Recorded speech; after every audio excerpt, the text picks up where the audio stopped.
What happens if the doctor and the nurses run away? What happens if nobody says sorry? What happens if they just don't meet your needs at all and they just literally run for the hills?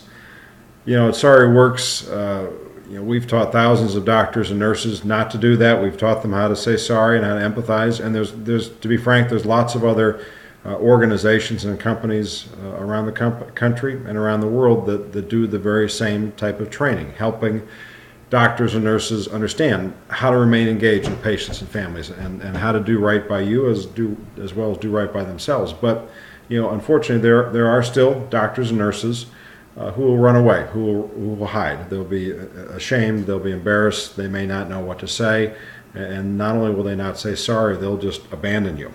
So what do you do under that set of circumstances? Well, one of the underlying themes in these videos, as well as the ebook, Did the Doctor Make a Mistake?, is that we encourage you to treat any potential medical error no different than any other customer service complaint process. Seriously, if hate to be flippant, but if you get a bad burger at the fast food joint and the kid behind the cash register blows you off, what do?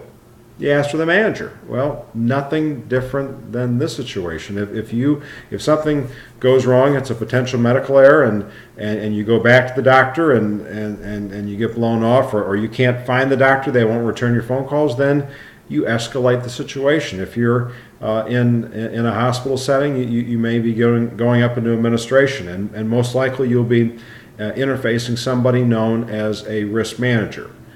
Now, what's a risk manager? A risk manager in most circumstances, most institutions, is a nurse, a former nurse maybe. They're not practicing actively anymore, but they have the RN behind their name, or they have MSN behind their name. So they're a nurse. They have experience working with patients and families. It's called clinical experience. They have clinical experience, so they understand all about patients and families. They understand about medical errors. They understand about doctors and nurses. They understand about their colleagues.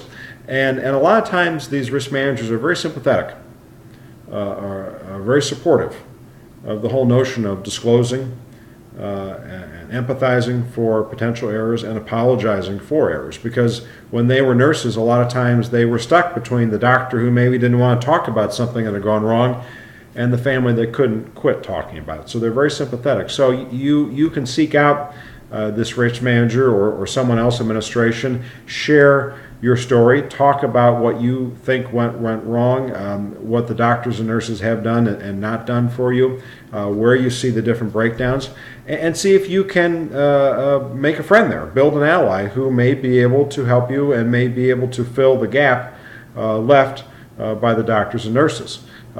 It's something definitely worth trying. Escalating the situation is something that you should definitely try. And again, treat it like any other customer service complaint process. You've got to push and push. But eventually, if you can't get anywhere, if you believe you're running into brick walls and you're just not getting the response you deserve, then it may be time to find a lawyer. And again, you can find a lawyer or contact a lawyer or hire a lawyer anytime throughout this process. Don't let anyone tell you differently. Again, everything we're giving you here is not legal advice. If you need legal advice, if you feel like you need to speak with an attorney, then you should. You should find qualified, competent legal counsel in your area and go speak to that person.